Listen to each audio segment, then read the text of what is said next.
Okay, true story. You finally did it. You bought the dream home, vaulted ceilings, glassy lights, rooms you could get lost in. Your friends are texting congratulations. Your posts are ranking up likes. And the realtor's calling it your new chapter. When the last box drops and the silence hits, something sneaks in, a quiet ache, detachment. Like the house doesn't know you yet. I'm JohnRoss, your friend and philosopher of interiors. I've helped hundreds of folks, newlyweds in Dallas estates, writers in historic homes, turn that disconnection into deep belonging in only 7 days. No renovations needed. If you want your home to feel like it's hugging you back, stick around. Here's the thing. The grandest homes can feel like hollow shells. I've walked through mansions with infinity pools and champagne bars, and you know what? They echoed with more loneliness than cozy lofts. Square footage doesn't make a home. Soulful intention does. I've been there. When I moved into my first big place, I had boxes everywhere. Yet, it felt like a waiting room I didn't belong in. One client told me, my kitchen had no heartbeat. I wasn't inspired to cook. Another said, I couldn't host friends. It felt like a stage listing. You don't need a contractor or 6 months. My belonging method, built on history, ritual, and a little psychology, works fast. Let's dive into a tradition I'm obsessed with. Every First Lady, Jacqueline Kennedy, Nancy Reagan, starts their White House chapter with one purchase. Not furniture, not tech, China, bespoke China. Why? It's not just plates, it's a declaration. This legacy space now holds my story, my lineage. Your home needs that China moment, a first act of ownership. Without it, you're a guest in a place you paid for. So, what's it going to be? A statue, a vase? Say it out loud or drop it in the comments. That's where belonging starts. Now, let's get practical. My belonging method has 3 steps to ground you emotionally in 7 days.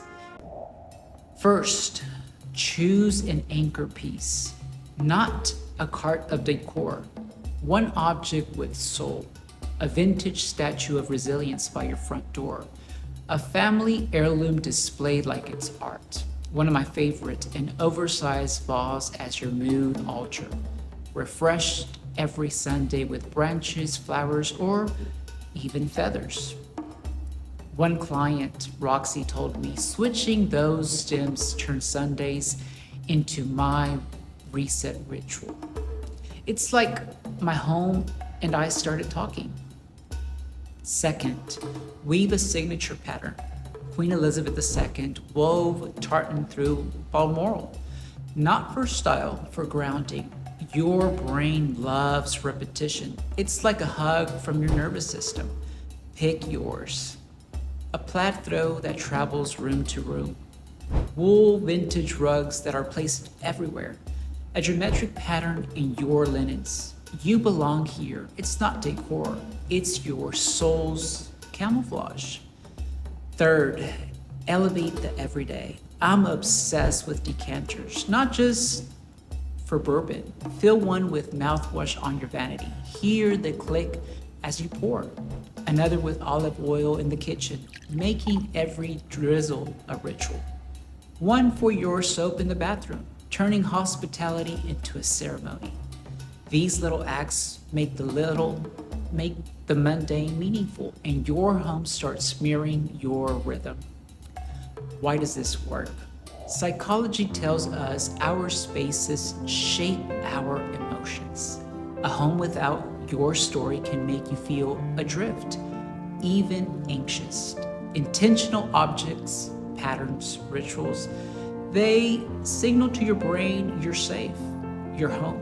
It's why 95% of my clients feel rooted in under a week.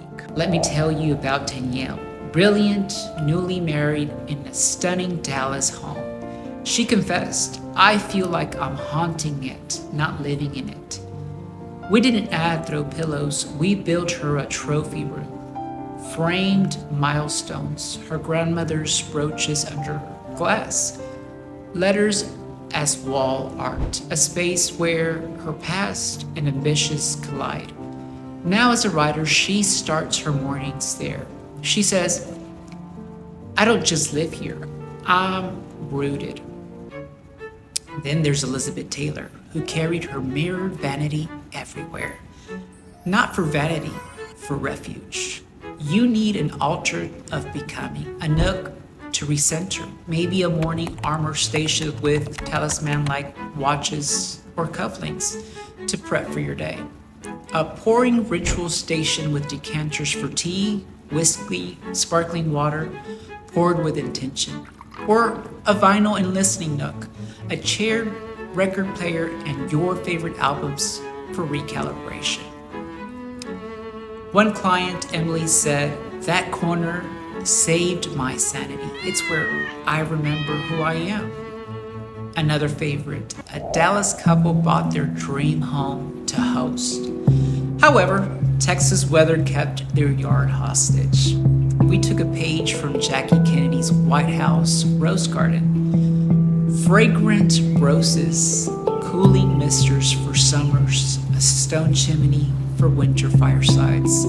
They told me, "We didn't make a space for guests. We forged our legacy." One more, inspired by Martha Stewart's heirloom roses, a living legacy element. Plant a fiddle leaf fig or an olive in a handcrafted pot. Mark milestones on the base. First dinner parties, first anniversaries. Nurture it as you grow. My client Laura said, "That tree's our family's heartbeat." Here's how I do it. I have a small olive tree in my living room. Every time I water it, I think about what I'm building here. Not just a home, but a life. Try it. Pick a plant, name it, make it yours. Here's the deal. An unanchored home doesn't just feel empty. It delays the life you're meant to live. It can dim your joy, stall your creativity, even strain your relationships. Belonging isn't a renovation. It's a philosophy, a ritual, a reclamation. This month, I'm opening 5 complimentary 30-minute soulful design strategy calls. If your home's beautiful but not yours, I'll craft your 7-day plan to make it hug you back.